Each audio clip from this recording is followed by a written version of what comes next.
Hello mayam, Indigenous Manipuri Foods na mayam butaram no cherry. Ngasidi ina makaki requested video soibumga pork thongbagi recipe amamuk puduna lakjare. Yangang di hapjararoy aduga soibumga thongmina doinina masala su hapjararoy ko. Soibumgi manam nungsibaduna sum yarani khalle adude koi hawnaba tawrase. Sa hapjilase. Medium flame da ngatang thamse ko. Amtang olasi ko minute 10 mukti sure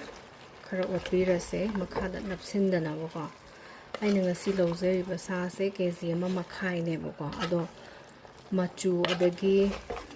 mit masala garam masala yauduna thongdoine bako ngasi kuthongse ado yengse yam hawbane sisu ko haidi mit ka garam ga hapaga thongbana mahaw amane aduga sisina pura sagi mahawdo adu lae bako adu kamai thongdoine haido yengminarase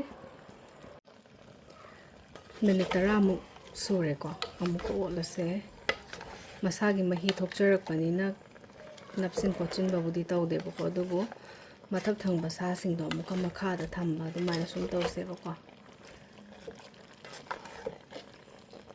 mit masala garam masala na di sagi manamse hatli danako ado sumaina hapdaba matamdadi maije gong tharga hekta thungna loisinba yade bako sa se mulhalaga slow cooking tawgadabane bako manamdo duda da cooktoine bako ngaktanga thamkise minute 5 gi matungda thum hapchilase ko okadaba chang lobiro tejpata su haphorase mathak makhang to onthose ko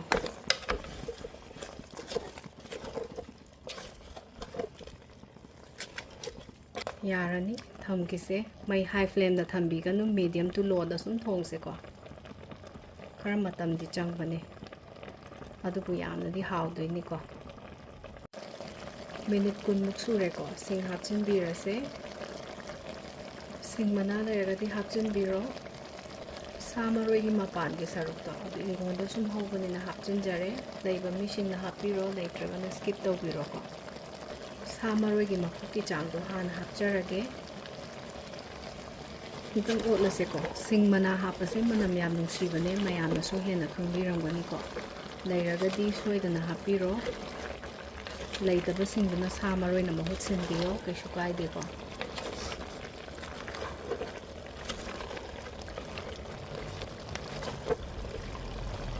ngatang amuk thamkise minute ani hum matungdam ta otlaga yengsi ko hojiti masada gi thokpa mahidu loi kangne bako aduga thaw ngata ngaire ko tilo hapchilase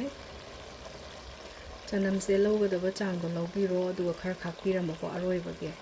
aidi oksa thongbadadi thaw hapchade aigi video sum yengba mina di khangamgani ko umorok ama khatang hapchare morok se tablespoon 3 hapchare intang otlase ko moroka thumga sidi mayam gi apamba hapiyo ko aina mayam hape na mayam su mayam hapi gano sum imu gi chaba se mana de dana ko thum adagi morok sidi duna apamba ga sum tawbiyo ko hausikti yumda suba maru marang do spoon tangkhai ma phadabi hapchare ko teaspoon gi intang otpirase thaw ko chana thoe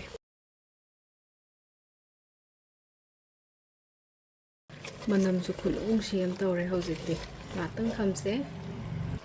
minute 9 gi matungda soibum khara hapiro aduga mo otlase ko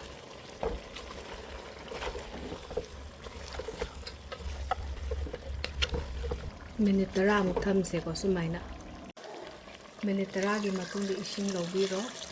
aduga oknaba chang ising se hapchinbiro ko sa ni na khara phajana thongse thaw masagi yam thokjare ko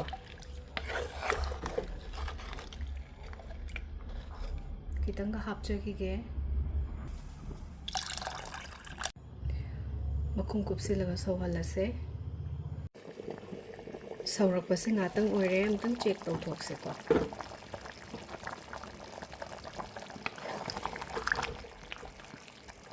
marak darkar taragadi amumu otse asum thammaga su makhada napsinbada khanghawroye bako duna mathak makha sum onthokpiyo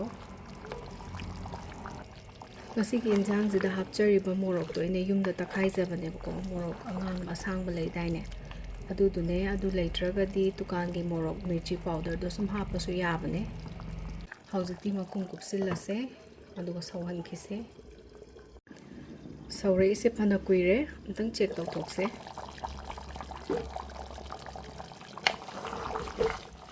ꯃꯍꯤꯁꯨ ꯐꯅꯌꯥꯝ ꯀꯪꯁꯤꯜꯂꯝꯃꯦ ꯍꯧꯖꯤꯛꯇꯤ ꯃꯩꯁꯦ ꯇꯞꯂꯤ ꯇꯞꯂꯤ ꯊꯥꯔꯒꯁꯨ ꯃꯨꯜꯍꯟꯁꯦ ꯃꯈꯨꯝꯁꯨ ꯀꯨꯞꯁꯤꯟꯕꯤꯔꯁꯦꯀꯣ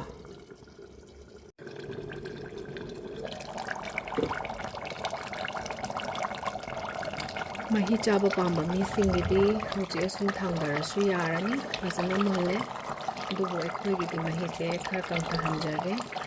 ꯃꯍꯤ ꯌꯥꯝ ꯆꯥꯟꯅꯗꯦꯕꯀꯣ ꯁꯥ ꯊꯣꯡꯉꯗꯤ ꯑꯗꯨꯅ ꯈꯔ ꯁꯧꯍꯟꯖꯔꯦ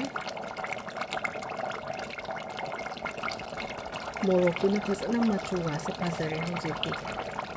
ꯃꯌꯥꯝꯁꯨ ꯁꯣꯏꯗꯅ ꯇ꯭ꯔꯥꯏ ꯇꯧꯔꯒ ꯌꯦꯡꯕꯤꯌꯣ ꯍꯥꯎꯏ ꯍꯥꯎꯇꯦ ꯈꯪꯉꯅꯤꯀꯣ ꯑꯗꯨꯗ ꯑꯗꯨꯒ ꯆꯦꯅꯦꯜ ꯑꯁꯤꯕꯨ ꯂꯥꯏꯛ ꯁꯤꯌꯔ ꯁꯕꯁꯀ꯭ꯔꯥꯏꯕ ꯀꯃꯦꯟ ꯇꯧꯕ ꯀꯥꯎꯕꯤꯔꯝꯒꯅꯨ ꯃꯍꯤꯁꯨ ꯆꯞ ꯆꯥꯔꯦꯀꯣ ꯑꯌꯥꯝꯕ ꯊꯥꯎꯒꯤ ꯁꯔꯨꯛ ꯉꯥꯛꯇ ꯉꯥꯏꯁꯤꯜꯂꯛꯑꯦ ꯊꯥꯡꯗꯅꯕ ꯇꯧꯖꯔꯒꯦ ꯁꯥ ꯃꯔꯣꯏꯅꯦ ꯆꯅꯝꯅꯦ ꯐꯗꯤꯒꯣꯝꯅꯦ ꯍꯥꯞꯆꯔꯦ ꯐ꯭ꯂꯦꯝꯁꯦ ꯑꯣꯐ ꯇꯧꯖꯔꯒꯦ ꯍꯧꯖꯤꯛꯇꯤ ꯑꯃꯨꯛ ꯑꯣꯠꯆꯔꯒꯦꯀꯣ ꯅꯨꯡꯕꯤ ꯆꯐꯨꯁꯦ ꯃꯩꯁꯦ ꯐꯖꯅ ꯃꯨꯊꯠꯈ꯭ꯔꯁꯨꯅꯦ ꯃꯥꯒꯤ ꯍꯤꯠꯇꯣ ꯁꯨꯝ ꯂꯩꯍꯧꯕꯅꯤꯅ ꯁꯨꯝ ꯉꯥꯛꯇꯪꯗꯤ ꯁꯧꯔꯒ ꯂꯩꯕꯅꯦꯕꯀꯣ ꯃꯁꯥꯒꯤ